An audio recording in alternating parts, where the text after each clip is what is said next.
महा cartoon TV.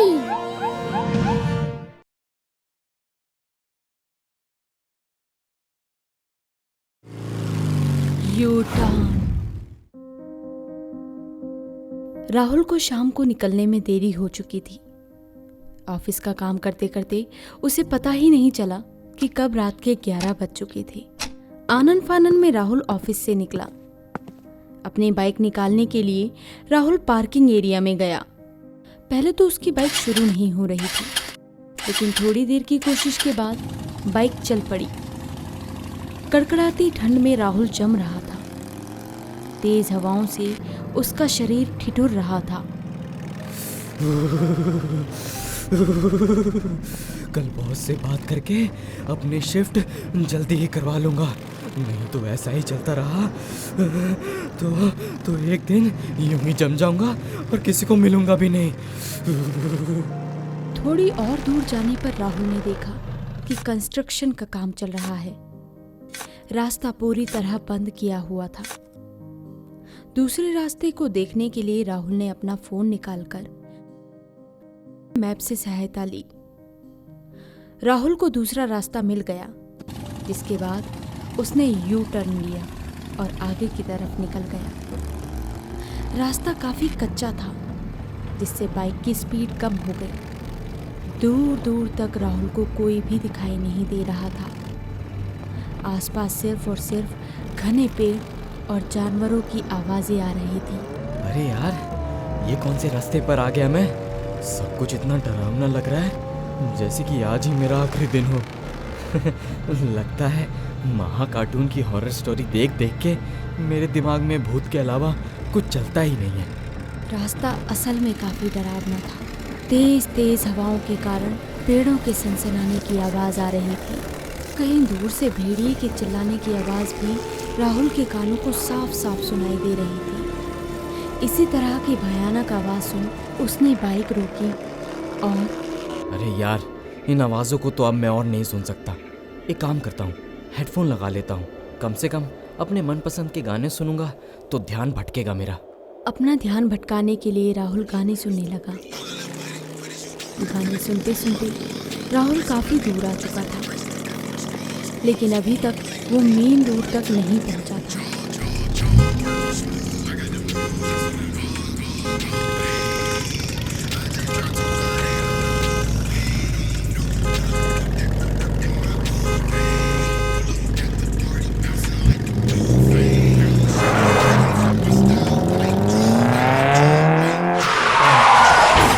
हाँ? ये क्या हो गया? राहुल को कुछ भी समझ नहीं आया।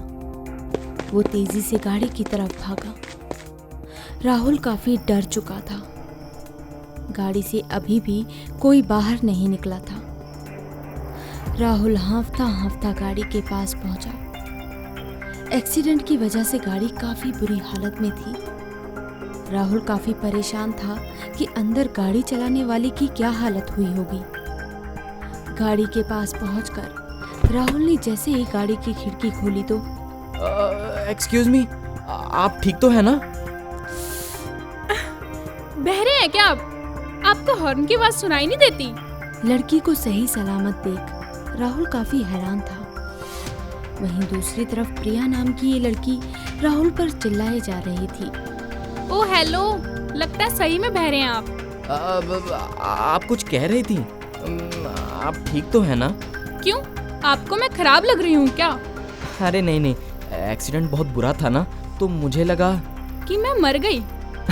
अरे नहीं नहीं। तो क्या लगा आपको? जी कुछ नहीं।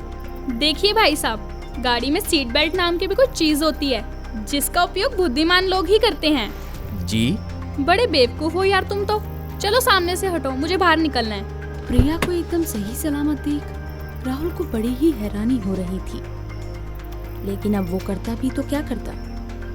उसने अपनी गलती के लिए प्रिया से माफी मांगनी शुरू कर दी, जिसके बाद राहुल ने प्रिया को लिफ्ट ऑफर की, जिसके लिए प्रिया ने पहले तो मना किया, लेकिन रात को गहरा होता हुआ देख उसने लिफ्ट के लिए हाँ कह दिया, जिसके बाद दोनों आगे के लिए निकल गए। देखिए मुझे माफ़ कीजिए, मैं बहुत ही तेज़ वॉल्यूम में गाने सुन रहा था, इसलिए मुझसे ये गलती हो गई। हाँ ठीक है, माफ किया। अब इस रास्ते से जल्दी निकलो, मुझे बहुत डर लग रहा है। अरे ऐसा क्या हो गया? कोई भूत थोड़ी ना खा रहा है आपको। तुम्हें इस रास्ते के बारे में कुछ पता नहीं है क्या? मुझे क्या पता होना चाहिए था? कि इस यू टर्न का रास्ता शापित है। लगता है महा कार्टून की हॉरर स्टोरी आप भी काफी देखती हैं। क्या? अरे कुछ नहीं, देखिए ऐसा कुछ नहीं होता है। अरे मैं मजाक नहीं कर रही। अच्छा, बताइए क्या बात है जिस वजह से आप डर रही हैं? प्रिया ने उसे बताया कि कुछ समय पहले यहाँ एक लड़की की कुछ लड़कों ने मिलकर हत्या कर दी थी। उन्हीं लड़कों की तलाश में आज भी वो लड़की इसी रास्ते पर घूमती है और जो भी उसके हाथ लग जाता है वो उसे नहीं छोड़ती। कहानी अच्छी है। ये कोई कहानी नहीं, सच्चाई है। देखिए मैंने तो आज तक ऐसी कोई कहानी नहीं सुनी। इसका मतलब ये तो नहीं कि जो मैं कह रही हूँ वो झूठ है। ठीक है, आप जीती मैं हारा। दोनों एक दूसरे के बारे में बात करने लगे। काफ़ी देर हो चुकी थी कि तभी राहुल को एहसास हुआ कि वो ही पिछले 10 मिनट से बोले जा रहा है, लेकिन प्रिया ने चूं तक नहीं की। प्रिया आप कुछ बोल क्यों नहीं रही हैं? क्या हुआ, आप सो गई क्या? हेलो प्रिया। राहुल ने अपनी बाइक रोकी। उसने जब पीछे मुड़कर देखा तो प्रिया वहां नहीं थी। हाँ? ये कैसे हो सकता है? ये प्रिया कहाँ चली गई? प्रिया आप कहाँ हैं? राहुल काफी डर चुका था।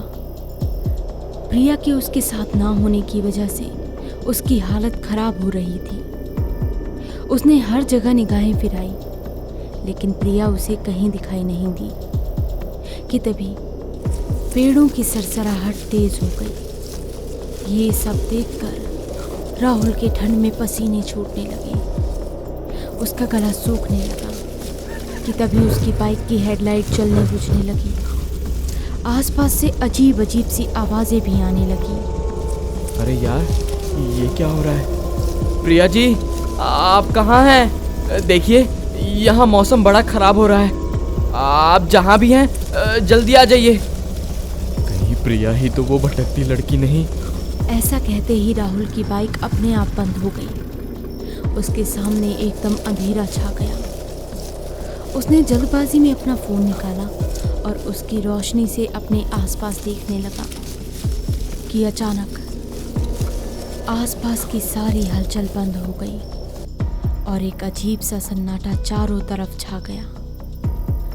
राहुल अपनी बाइक चलाने की कोशिश करने लगा, लेकिन लाख कोशिशों के बाद भी उसकी बाइक नहीं चली। राहुल बाइक से उतरा और उसके उतरते ही बाइक अपने आप स्टार्ट हो गई। आसपास का शोर भी बहुत तेज होने लगा। राहुल ने जैसे ही अपने सामने देखा, राहुल के पैरों तले जमीन खिसक गई। उसके होशो हवास उड़ गए, लेकिन अब भी कुछ बाकी था। राहुल मेरी मदद करो। राहुल मेरी मदद करो। बचाओ।